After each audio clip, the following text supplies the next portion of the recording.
Buenas tardes. Agradezco a los organizadores de esta presentación, de este curso, por la eh, oportunidad de presentar esta sesión el día de hoy. Y bueno, el tema que a mí me toca revisar es el de mitos y realidades acerca del tamizaje en mama.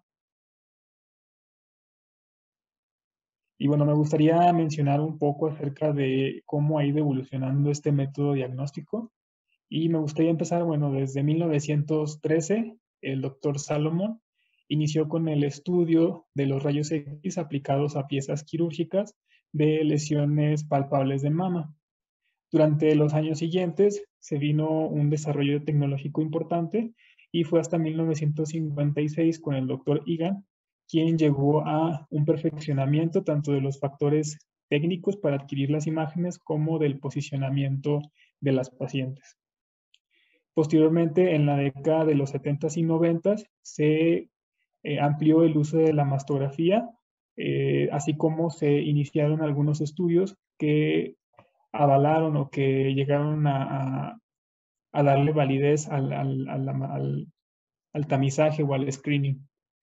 Fue hasta la década de los 90 cuando ya surge una importante implementación de programas de screening a nivel mundial y esto pues ha tenido importantes aportes tanto en la supervivencia de las pacientes como un incremento en la incidencia. Solo para recordar algunos datos, en 1973 se decía que había una incidencia de hasta 98.5 casos por cada 100.000 mujeres y en la década de los 90 este aumentó hasta 136.7. En cuanto a la supervivencia, en los 60 y 70 se tenía una tasa de hasta 63 y 68%, y en la década de los 90 este alcanzó hasta el 87%.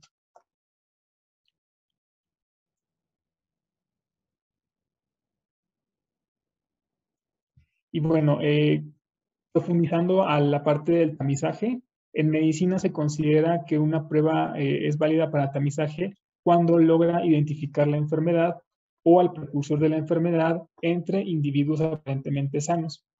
Para que una prueba tenga validez como tamizaje, la enfermedad debe ser un problema de salud importante, se debe de tener un tratamiento aceptado para dicha enfermedad. También esta patología la debemos encontrar gracias a las pruebas de tamizaje en una etapa latente o sintomática temprana. También es importante que exista un adecuado entendimiento de la patología.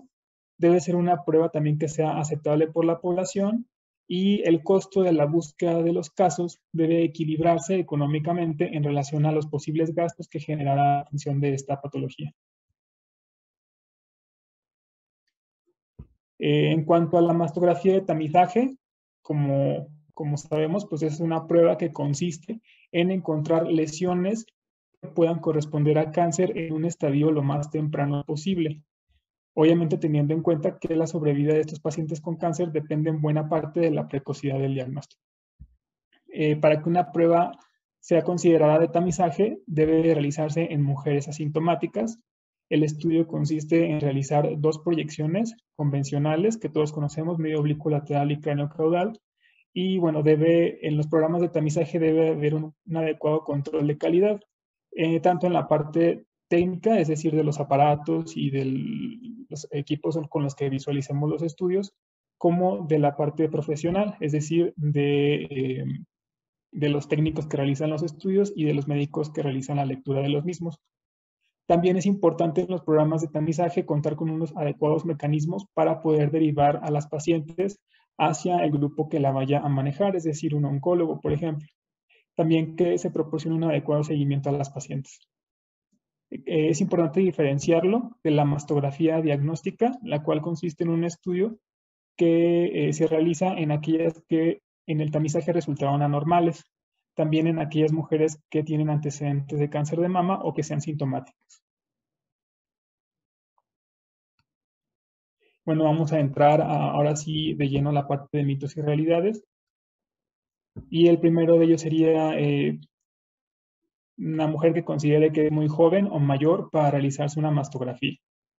Y bueno, la ACR y la Sociedad de Imagen Mamaria consideran en sus últimas actualizaciones que todas las mujeres de 30 años deben de someterse a una evaluación de riesgos, Esto para determinar si es que es necesario empezar a esa edad el tamizaje. También las mujeres a partir de los 40 años deben de someterse anualmente a una mastografía, esto con la finalidad de reducir la mortalidad por cáncer de mama, llegar a un diagnóstico temprano y que tengan opciones para un adecuado manejo quirúrgico y oncológico. Para aquellas mujeres que tengan más de 75 años, pues las pruebas de tamizaje deben de continuar a lo largo de la vida. Sin embargo, aquellas que tengan alguna comorbilidad y que limiten su esperanza de vida, pues se pudiera considerar tal vez no tan necesario. Se debe recomendar, bueno, se debe de recordar a las pacientes también que existe la posibilidad de que sean rellamadas para obtener imágenes adicionales o que se lleguen a requerir biopsias. También es importante estar al pendiente del riesgo de ansiedad que puede generar o sobrediagnóstico.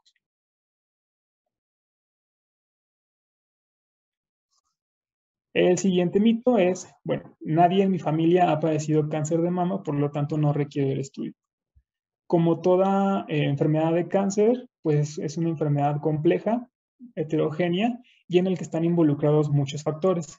En la imagen que tenemos aquí en la pantalla, podemos mostrar algunos de los factores más conocidos para el riesgo de desarrollar cáncer de mama, como es la edad, los factores genéticos, la historia familiar, el consumo de alcohol, la obesidad y la alta densidad mamaria. Dentro de estos factores mencioné los genéticos y los no genéticos.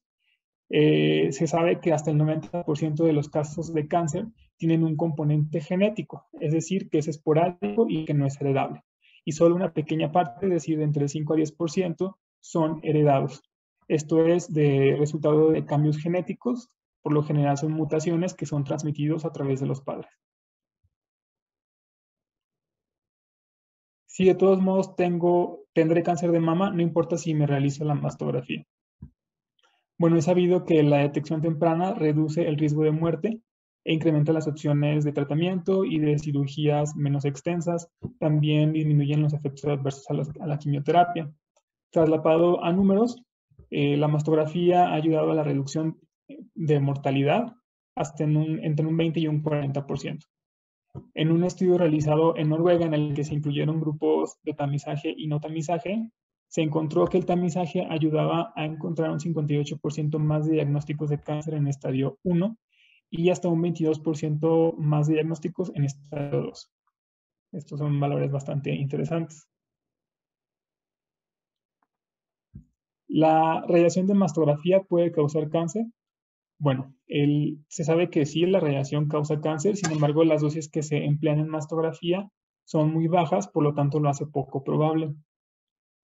Además que los equipos que se utilizan actualmente, gracias a la tecnología, utilizan dosis muy bajas.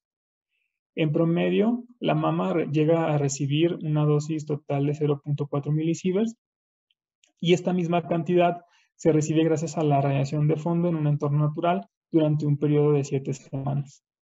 Como dato también, una persona puede estar expuesta a una dosis de radiación de fondo o de medio ambiente en un año de hasta un total de 3 milisieverts.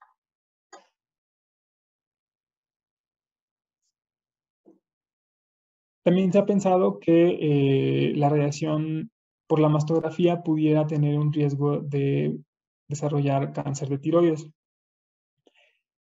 Muchos países con programas de detección por mastografía no han visto diferencias en la incidencia de cáncer de tiroides entre mujeres que se someten a una mastografía y hombres. La dosis que llega a alcanzar gracias a la radiación dispersa en la tiroides es de 0.2 a 0.4 miligrays. En la gráfica que tenemos del lado derecho, tenemos una gráfica donde nos demuestra a lo largo de 10 años, del año 2000 al 2010, cómo la incidencia de cáncer de tiroides es muy similar entre hombres y mujeres. O sea, no ha habido ningún incremento significativo. Sin embargo, hay algunas personas que aún así quieren utilizar protección cervical. Esto no tiene ningún beneficio y por el contrario pudiera llegar a disminuir la efectividad de la prueba, sobre todo cuando el collarín interfiere o se proyecta dentro de la imagen, como lo tenemos en este ejemplo.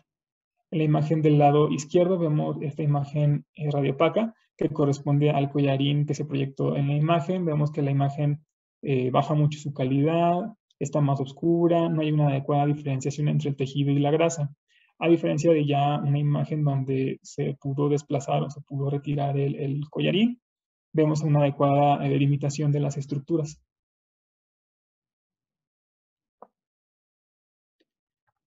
Otro de los mitos es que la mastografía es dolorosa y bueno, eso es una realidad. Estudios reportan unas tasas de referencia de dolor que va desde un 6 hasta un 76%. Sin embargo, la compresión es muy necesaria para obtener una adecuada imagen. Además, también en ocasiones se puede llegar a hacer alguna tracción del tejido mamario desde la pared torácica y bueno, esto puede resultar en más incomodidad. Sin embargo, pues como les menciono, esto es muy necesario para considerar que hay una correcta y una adecuada compresión, debe de haber una fuerza aplicada de entre 11 y 20 kilos. Esto nos ayuda mucho a disminuir la dosis. También disminuye la atenuación y la cantidad de radiación dispersa. Da una uniformidad al espesor de la mama, aumenta el contraste de la imagen y la resolución. También mejora la correcta visualización de las estructuras internas del tejido. Existen algunas estrategias que pueden funcionar para reducir la molestia o el dolor. Entre ellas, se puede recomendar programar los estudios una semana después de de iniciado el periodo menstrual. También en el caso de que ya haya presentado la paciente algún antecedente importante o dolor en estudios previos, pues comentárselos al médico para tener el mayor cuidado posible. Algunos también recomiendan la ingesta de analgésicos previos a la toma del estudio para disminuir el dolor. Algunos equipos cuentan con almohadillas que ayudan a amortiguar y disminuir la molestia. También se les puede recomendar algunas técnicas de respiración y sobre todo no moverse al momento de adquirir el estudio para evitar también repetir la imagen. También podemos recomendar evitar algunos alimentos y sustancias como la cafeína y el tabaco, que son bastante conocidos como precursores de dolor en mamas.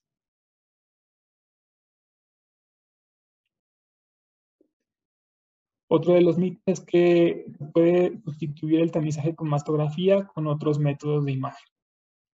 Hasta la fecha, la mastografía sigue siendo el gold standard y es el método que más ampliamente se ha aceptado como método de tamizaje.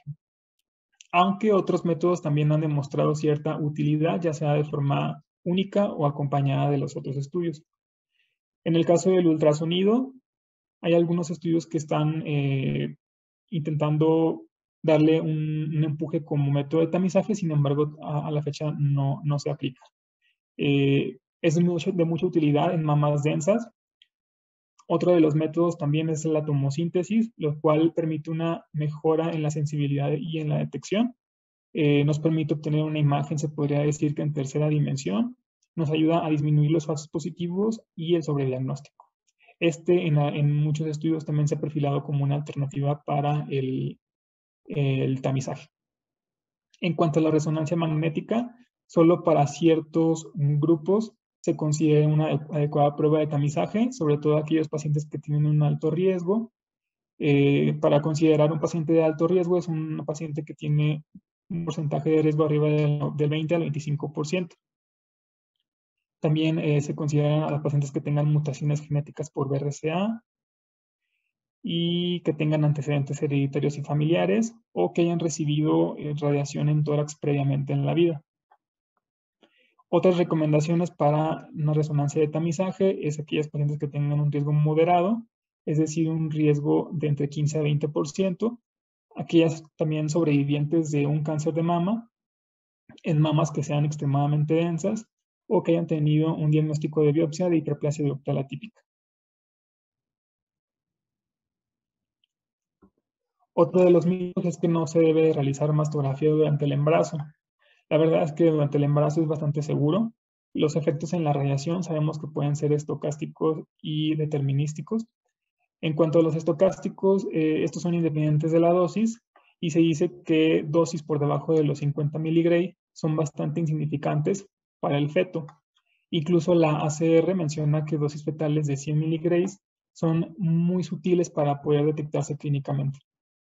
En el caso de los efectos deterministas, que son dosis dependiente, pues se sabe que durante la organogénesis y el desarrollo neuronal es la etapa de mayor riesgo para una teratogenicidad. Sin embargo, las dosis mamográficas fetales, es decir, aquellas dosis que llegan a alcanzar al feto durante la mastografía, son muy bajas, que van de 0.01 a 0.01 miligrays, incluso bastante bajas para efectos estocásticos. Aquí en este gráfico que les pongo abajo, podemos ver cómo se hace una comparación de las diferentes niveles de radiación para que una dosis de radiación sea potencialmente dañina y significativa al feto, tuvieran que ser mayor de 500 miligrays para considerarse teratogénicas al feto en una edad gestacional menor de 25 semanas, tendrían que ser de 50 a 100 miligrays. Y si lo comparamos con la dosis estimada en una mastografía de 2 proyecciones, pues es muchísimo menor, 3 miligrays. Bueno, y no por esto, muchas pacientes optan como quiera por utilizar un mandil diplomado. No, sabemos que no hay riesgo, pero pues se puede utilizar si eso le da tranquilidad a la paciente. Otro de los mitos es que la mastografía es una prueba muy exacta. Como toda prueba diagnóstica, no hay una prueba que sea 100% exacta. Tiene una sensibilidad la mastografía de entre un 63 al 87% y una especificidad del 87 al 99%. Está el riesgo de caer en un falso positivo. Esto es que se encuentra alguna lesión aparentemente de sospecha y que realmente no sea nada. El riesgo calculado para estos falsos positivos va de un 20 a 30% y solo algunas pocas pacientes van a llegar incluso a una biopsia. Se sabe que hasta un 3%. Esto pues, puede traer una influencia negativa en el estado de ánimo de las pacientes. También se puede dar el caso de incurrir en un falso negativo, sobre todo estos casos conocidos como cánceres de intervalo, que son aquellos cánceres que se detectan después de una mastografía normal y antes de la siguiente mastografía programada.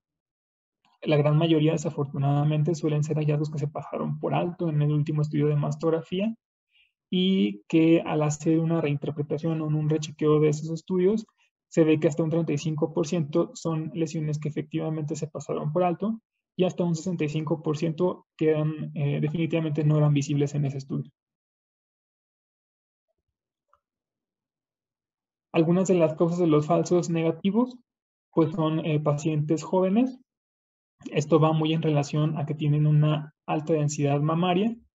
También se puede deber a problemas técnicos de los equipos o del personal también, que no esté adecuadamente entrenado.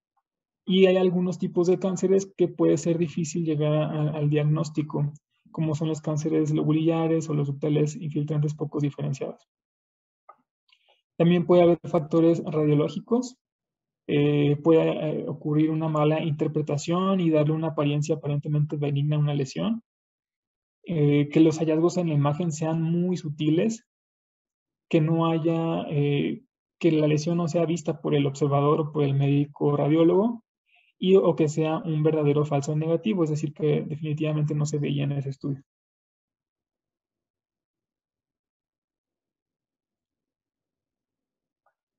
Ahora bien, las personas que pertenecen a la comunidad del LGBT no requieren el tamizaje. Bueno, actualmente las mujeres transgénero, es decir, aquellas que hicieron una transición de hombre a mujer, podría considerarse que tienen un mayor riesgo al cáncer de mama debido al uso de hormonas, si es que las utilizan. Por otra parte, los hombres transgénero, es decir, aquellos que hicieron transición de mujer a hombre y que no se sometieron a mastectomía, pues siguen teniendo su riesgo para cáncer de mama como antes.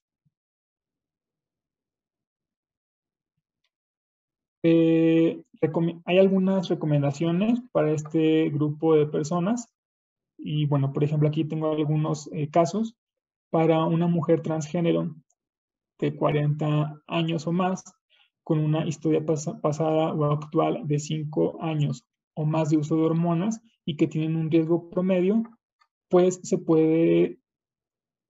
podría ser apropiado el uso de la tomosíntesis o de la mastografía, y no tan útil tal vez el ultrasonido o la resonancia magnética.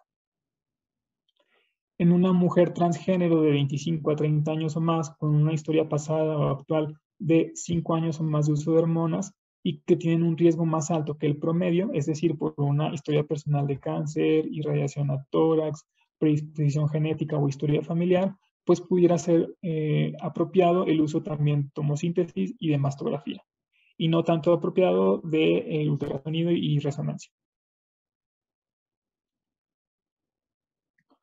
Estos otros dos casos, un hombre transgénero con mastectomía bilateral en cualquier edad y en cualquier grupo de riesgo, pues no se recomienda algún método diagnóstico de imagen.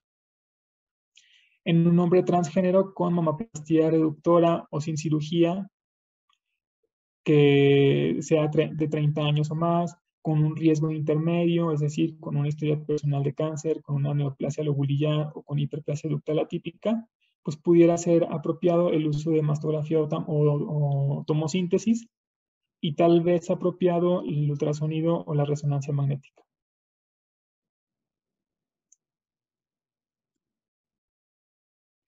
El siguiente de los mitos es que me puedo realizar mi mastografía en cualquier sitio. Pues todas las mujeres deben de estar pendientes de dónde se realizan su mastografía. Debe de ser un centro diagnóstico que esté estrictamente apegado a los controles de calidad que establecen las normas 029, 147 y 141. La 029 nos habla de los requisitos técnicos, instalaciones y responsabilidades sanitarias de los centros diagnósticos. Y bueno, debe de haber un personal adecuadamente preparado, tanto técnico como médico. Los técnicos deben de tener su curso de mastografía o de mamografía, y los médicos deben de estar avalados por el Consejo de Radiología en imagen mamaria. También debe de haber un adecuado equipo de visualización, los negatoscopios que tengan un brillo adecuado de más de 5000 lux, los monitores de grado médico y de mayores de 5 megapíxeles. También es importante ver qué tipo de mastografía se está empleando en cada centro. La mastografía convencional, que es la mastografía antigua, pues es una imagen que se obtiene utilizando detectores pantalla película y que graban los fotones de radiación que pasan a través de la mama. Tiene este tipo de imagen algunos inconvenientes, como es que no se podía modificar, que es un estudio económico. Esa es una ventaja, y pues que es eficaz si se realizan con los adecuados criterios de calidad. Afortunadamente, ya en muchos establecimientos se está optando por la mastografía digital, la cual pues es una imagen que se obtiene a partir de pequeños elementos separados, es decir, píxeles, y que ya la podemos utilizar en equipos de computadora para poderla procesar, almacenar y transferir. La ventaja de este tipo de mastografía es que utiliza niveles bajos de radiación, hasta un 22% menos. Se elimina el uso de los chasis, hay una mayor eficiencia y una mayor velocidad, y por ende hay un mayor rendimiento en cuanto a pacientes por día. Los estudios de investigación demuestran que pues estos dos métodos son bastante similares en cuanto a eficiencia, pero pues siempre nos ayuda más a poder ver en las computadoras y utilizar las herramientas que éstas nos proporcionan. Además de que, como les menciono, la mastografía digital está ya más presente, sobre todo en ciudades grandes. Ya para concluir, pues debemos recordar que las mujeres deben de estar correctamente informadas sobre los beneficios y los riesgos de una mastografía.